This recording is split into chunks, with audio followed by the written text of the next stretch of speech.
돈이 되는 시장 새끼 종목들을 차려드릴 텐데요. 자, 오늘은 불사조 리서치 김진경 본부장과 함께 종목들 살펴보도록 하겠습니다. 본부장님 안녕하세요. 네, 안녕하세요. 반갑습니다. 자, 오늘은 또 어떤 종목들이 급등하고 수급이 몰리고 또 테마가 부각을 받고 있는지 함께 확인을 해보도록 하겠습니다. 가장 먼저 급등락 새끼부터 함께 확인해 보시죠. 돈이 되는 시장 새끼 먼저 급등락 한 끼부터 확인해 보겠습니다. 오늘 삼보모터스가 10% 가까이 상승세를 나타내고 있습니다. 어제도 상한가 기록했는데 오늘도 좋은 모습이고요. 테슬라의 상하이 공장이 증설 이야기가 나오면서 수혜를 받고 있습니다. 가온칩스도 13% 넘게 상승하고 있는데 삼성전자의 ARM, 암 인수 가능성에 역시 수혜를 받고 있고요. 반면에 현대건설기계는 3% 넘게 급락세를 나타내고 있습니다.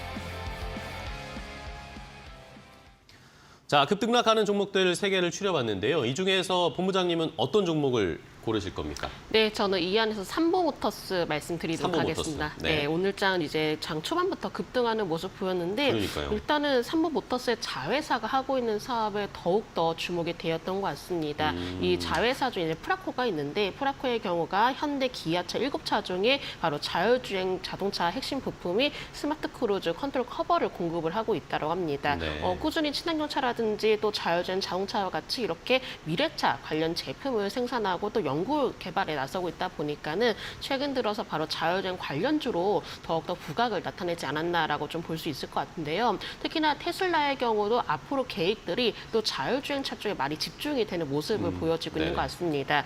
시범 운영을 하고 있는 바로 주행 보조 기능이 완전 자율주행을 소프트웨어 이 16만 대를 바로 북미 지역 차량에 확대 제공하겠다라는 보도가 최근에 나오기도 했었고요. 네. 또 최근 또 뉴스를 보니까는 이 추가적으로 테슬라의 경우가 중국 상하이 공장 생산 라인을 증설해서 하루 생산량을 약 2,200대 정도의 수준을 늘릴 것이다라고 보이기도 했었습니다. 그렇기 때문에 이 테슬라 관련주로서도 많이 알려져 있었는데 특히나 자율주행 관련 기술을 가지고 있다 보니까는 이를 통해서 또 하나의 테마성으로 좀 부각이 되었다라고 보시면 되실 것 같고요. 네. 특히 삼성모터스를 비롯해서 지금 국내 자동차 부품주들이 워낙에 주목을 받고 있는 상황입니다. 왜냐하면은 지금 시장 자체가 상당히 좀 힘든 상황이기 때문에 오히려 유독 이슈에 민감할 수밖에 없는 분위기다라고 보시면 되실 것 같은데 특히나 자율주행 관련이라든지 또 여러 가지 부품 산업이라든지 이와 관련된 성장성에 대해서 기대가 된다라는 전망들도 계속 나오고 있는 상황이고요. 그렇기 때문에 삼보모터스도 아무래도 관련 사업을 하고 있다 보니까는 어제 오늘 주가도 마찬가지로 유독 강세를 보였던 하루였던 것 같습니다. 하지만 이틀을 단기적으로 급등을 해놓은 상황입니다. 그렇기 때문에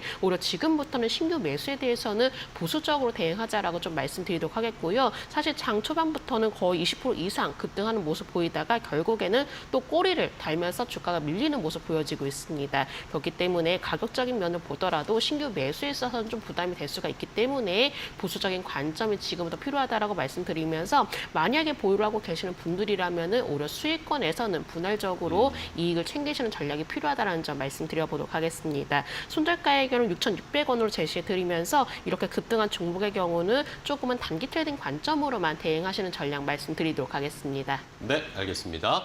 자, 첫 번째 삼보모터스 최근에 좋은 이슈가 버무려지면서 급등세가 좀 나왔는데 너무 단기적으로 좀 많이 올라온 경향이 있습니다. 그렇기 때문에 지금 당장 접근하는 것보다는 조금 지켜봐야 되겠고요. 그리고 가지고 계신 분들이라면 수익 실현을 하는 게 좋겠다라는 의견을 주셨으니까요. 잘 참고를 해주시기 바랍니다.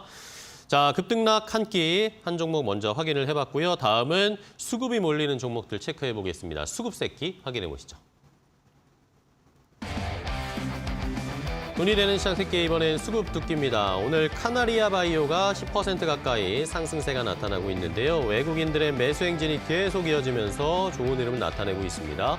CJ제일제당도 최근에 외국인 기관의 동반 순매수가 3거래일 연속으로 들어오고 있습니다. 오늘도 2% 넘게 상승세고요.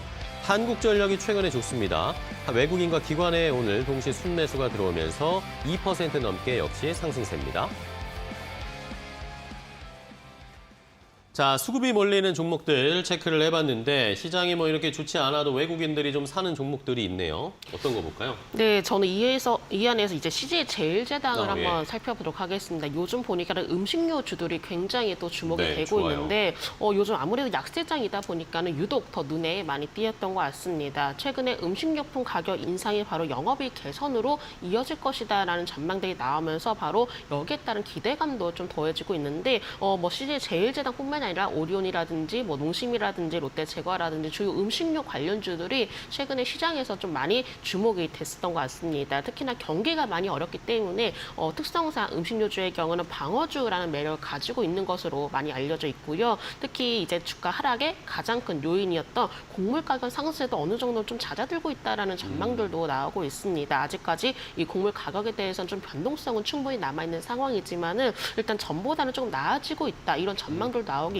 있기 때문에 음식료 주에는 좀 적용되지 않았나라고 볼 수 있을 것 같고요. 특히나 음식료품에 대한 가격 자체가 너무나 크게 또 인상이 된 상황에서 또 하반기 곡물 가격이 안정화가 만약에 되게 된다면 오히려 내년부터는 이익률이 더욱더 큰 폭으로 개선이 되지 않을까라는 전망들도 강해지고 있는 것 같습니다. 근데 CJ 제일제당의 경우는 이 가공식품으로도 많이 알려져 있는데 국내 가공식품의 경우가 꾸준히 수요가 증가하고 있고 이를 통해서도 매출도 증가를 하고 있다는 소식도 나오고 있는 상황이기도 하고요. 그리고 전략 제품의 경우는 바로 점유율 상승도 이어지고 있기 때문에 역시나 해외 쪽에서도 이 가공식품에 대해서 매출 확대가 또 이어진다는 소식이 나오긴 했었습니다. 이 CJ 제일제당의 경우가 이 식품 쪽으로 많이 알려져 있는데 추가적으로 바이오 사업의 경우는 조금 아쉽게도 전년 대비해서 감액이 예상된다라는 전망이 나오고 있고요. 네. 하지만은 워낙에 이 식품 사업부에 대한 매출 규모가 워낙에 크기 때문에 오히려 감액은 상쇄하지 않을까라고 좀 생각이 듭니다.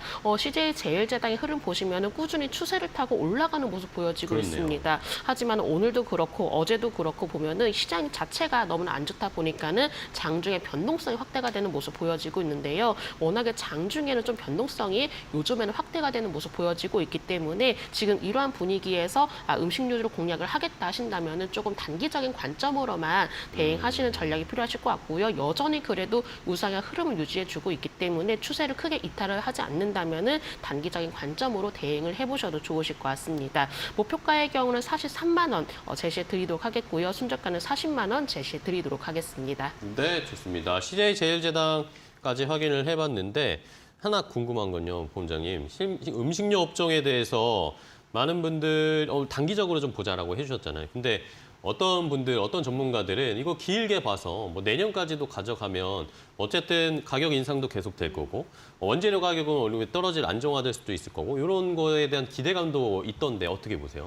사실 이제 음식료주를 딱 놓고 봤을 때 가장 좋다라는 매력이 바로 방어주입니다. 네네. 근데 보니까는 경기에 대해서 많이 우려감들이 나오고 있죠. 아무래도 경기가 우려가 좀 짙어지다 보니까는 주식시장도 많이 안 좋은 상황인데 네. 이 부분만 놓고 봤을 때 음식료주에 상당히 매력이 있다라고 생각이 듭니다. 또 여전히 뭐 지정학적 리스크도 계속 확대가 되고 있다 보니까는 네. 쉽게 경기가 풀리지 않을 것이다라는 전망들도 나오고 있어서 그 관점으로 봤을 때는 조금 음식료를 멀리 내다봐도 좋지 않을까라고 생각이 드는데 사실은 현실로 놓고 봤을 때 워낙 시장 자체가 변동성이 너무 큽니다. 그래서 이 현실로 놓고 봤을 때는 이 시장 자체가 하루하루 변동성이 너무나 크고 또 하루하루 불확실성이 너무나 크기 때문에 이런 점들을 좀 감안하겠다면은 조금 단기적인 관점도 병행해서 해보시는 전략도 필요하지 않을까 생각됩니다. 네, 알겠습니다. 뭐 음식료 업종이 워낙 뭐 무거운 업종이긴 하지만 그래도 시장이 워낙 자체가 변수들이 많은 상황이기 때문에 조금 그때그때 대응하는 순발력이 좀 필요하다라는 그런 의견으로 정리를 해주셨습니다. 자, 두 번째 종목은 CJ 제일제당 수급 두 끼 확인해봤고요. 마지막으로 테마새끼도 확인해보겠습니다. 돈이 되는 시장 새끼, 이번에는 테마 새끼입니다. 사료주들이 다시 가고 있습니다. 오늘 무려 10%가 넘게 고공행진을 펼치고 있는 상황이고요. 반면에 건설기계 업종은 빠지기 시작했습니다. 화천기계를 비롯해서 현대건설기계도 급락세가 나오면서 3% 넘게 하락세, 우크라이나 재건 관련주도 푸틴의 부분 동원령 이야기가 나오면서 다시 하락으로 전환해버렸습니다. 자, 마지막 테마 새끼 어떤 테마의 어떤 종목을 좀 볼까요? 네, 저는 이 건설기계 안에서 화천기계를 살펴보도록 화천기계. 하겠습니다. 요즘 엄청 뜨거운 종목인데. 네, 굉장히 뜨거운 종목이어서 아무래도 궁금하실 분들이 많으셔서 네, 그렇죠. 네, 제가 선정해 봤는데 최근에 바로 이제 소식이 경영권 분쟁이었습니다. 네. 경영권 분쟁에 휘말리면서 굉장히 초강세로 좀 이어왔었죠. 근데 이제 오너 일가와 이 슈퍼개미 간의 경영권 분쟁에 대한 부각이 이제 급등의 직접적인 원인이었다라고 볼 수 있을 것 같고요. 통상적으로 이 경영권 분쟁의 경우는 이제 당사자들끼리 지분에 대한 이제 확보 경쟁으로 이어지고 있기 때문에 주가에는 호재로 작용되는 경우가 많습니다. 네. 그렇기 때문에 화천기계도 마찬가지로 거의 뭐 연속 3일 정도 이제 급등하는 모습 보였는데 단기적으로 이제 주가 급등세를 보이면서 심지어 투자 경고 종목까지도 지정이 된 상황이다라고 좀 보셔야 되실 것 같고요. 오늘도 보니까는 장 초반부터 급등하는 모습 보였습니다. 장 초반 거의 10% 이상의 급등세를 보였지만 결과적으로 봤을 때는 현재는 또 마이너스 10%대로 좀 주가가 하락하는 모습 보여지고 있습니다. 특히나 이제 앞서 말씀드렸지만은 이 시장 자체가 워낙에 힘들 때에는 워낙 이슈에 대해서 굉장히 주목이 될 수밖에 없고 특히나 이슈에 민감한 상황들이 발생하게 됩니다. 화천기계도 마찬가지로 이와 같은 이슈들이 워낙에 시장에서는 부각이 되었다라고 보시면 되실 것 같고요. 하지만 여기서 좀 더 주의를 하실 필요가 있으실 것 같습니다. 최근 시장을 보면은 단기적으로 이렇게 주가가 가파르게 올라온 종목들에 대해서는 또 갑작스럽게 급락하는 경우가 굉장히 많이 발생되고 있습니다. 큰 폭으로 주가가 올랐다면은 반대로 큰 폭으로 주가가 하락을 보이는 경우가 굉장히 많기 때문에 이런 부분에서는 지금부터는 상당히 좀 조심해야 된다라고 말씀드리도록 하겠고요. 사실 화천기계뿐만 아니라 최근에 이슈로 인해서 또 테마성으로 인해서 주가 급등세로 보였던 경우는 사실 이제 10%대 이상이라든지 이렇게 너무나 큰 폭으로 급락하는 경우가 굉장히 많기 때문에 오히려 이렇게 급하게 올라온 종목에 대해서는 상당히 주의가 필요한 시점이다라고 좀 말씀을 드려보도록 하겠습니다. 네. 그렇기 때문에 화천기계도 마찬가지로 지금부터는 오히려 신규 매수에는 더욱더 주의를 해보자라고 좀 말씀을 드리도록 하겠고요. 만약에 이 종목을 아직도 좀 보유하고 계시는 분들이라면 오히려 반등 시에는 비중 축소가 필요한 시점이다라고 좀 말씀드리도록 하겠습니다. 또 워낙에 지금 시장 자체도 많이 안 좋고 또 이제 역시나 불확실성이라든지 또 경영권 분쟁 이슈가 이미 단기적으로 주가에 반영이 된 부분이 있었기 때문에 오히려 동종목의 경우는 손절가를 좀 더 타이트하게 잡고 대응을 해보시는 전략이 필요하실 것 같습니다. 그렇기 때문에 손절가의 경우는 5,650원으로 제시해 드리도록 하겠습니다. 네, 알겠습니다. 마지막 세 번째는 화천기계인데요. 화천기계 최근에 뭐 상한가 행진을 계속 보여주면서 많은 분들이 나도 이거 올라타서 수익 봐야 되는 거 아닌가라고 생각하시는 분들이 계셨을 텐데 김진경 본부장님은 이것은 좀 위험하다. 어쨌든 단기적으로 많이 올랐으니까 최근에 또 급등한 것들이 또 급락하는 경우가 바로바로 나오는 상황이 있으니까 좀 참고를 해주시고 조심하셔야 되겠습니다. 자, 이렇게 오늘 돈이 되는 시장 새끼 함께 세 종목을 정리해보고 추려봤습니다. 김진경 본부장과 함께 했는데요. 본부장님 오늘 또 좋은 전략 소개해 주셔서 감사하고요. 다음 시간에 또 뵙도록 하겠습니다. 고생 많으셨습니다. 감사합니다. 고맙습니다.